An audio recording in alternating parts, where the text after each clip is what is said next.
بسم اللہ الرحمن الرحیم۔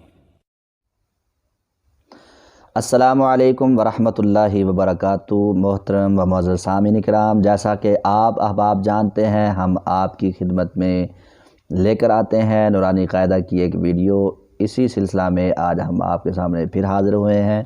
آج ہم آپ کے سامنے پڑھنے جا رہے ہیں تختی نمبر 10، جس کا عنوان ہے سکون یعنی جزم۔ جزم والے حرف کو کہتے ہیں ساکن، یعنی جس حرف کے اوپر جزم ہو اس کو سکون کہتے ہیں۔ تو آئیے ہم اپنا سبق سٹارٹ کرتے ہیں۔ بسم اللہ الرحمن الرحیم۔ حمزہ با زبر اب، حمزہ با زیر اب، حمزہ با پیش اب، اب اب اب۔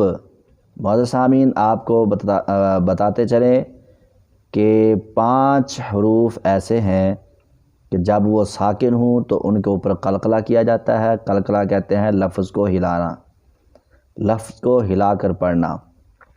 تو یہ 5 لفظ جب ساکن ہوں گے تو ان کو ہلا کر پڑھا جائے گا۔ وہ 5 حروف یہ ہیں: قاف، قا، با، جیم، دال، جن کا مرکب ہے قطب جدین، یعنی ان کو جوڑ کر پڑھا جائے تو یہ قطب جدین ہو جاتے ہیں: قاف، قا، با، جیم، دال۔ تو جب بھی یہ ساکن ہوں گے، ان کے اوپر جزم ہوگی تو قلقلہ کر کے پڑھا جائے گا، ان کو ہلا کر پڑھا جائے گا۔ جیسے حمزہ با زبر اب، حمزہ دال زبر اد، حمزہ جیم زبر اج، حمزہ قاف زبر اق، حمزہ قا زبر اق۔ ایسے ان کو ہلا کر پڑھا جائے گا۔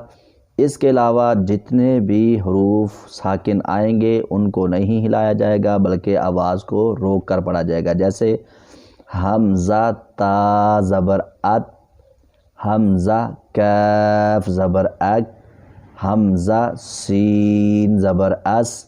یعنی قاف، قا، با، جیم، دال کے علاوہ جتنے بھی حروف آئیں گے ساکن ان کو نہیں ہلایا جائے گا۔ تو معزز سامعین، اس کے ساتھ ساتھ میں یہ گزارش جاؤں، اگر آپ کو کوئی لفظ سمجھ نہ آئے، آپ ان چند حروف جو ہم سبق کے اندر آپ کو پڑھاتے ہیں، بتاتے ہیں، اگر ان کے علاوہ آپ پڑھنے بیٹھتے ہیں تو آپ کو کوئی لفظ سمجھ نہیں آتا تو آپ کمنٹ میں ہم سے پوچھ سکتے ہیں۔ اگر کمنٹ میں آپ نہیں پوچھنا چاہتے تو پرسنل ہمیں واٹس ایپ پہ پوچھ سکتے ہیں، انشاءاللہ ہم آپ کو بتائیں گے۔ اسی کے ساتھ ہمیں اجازت دیجیے۔ السلام علیکم، جزاک اللہ خیرہ و احسن الجزاء فی الدنیا۔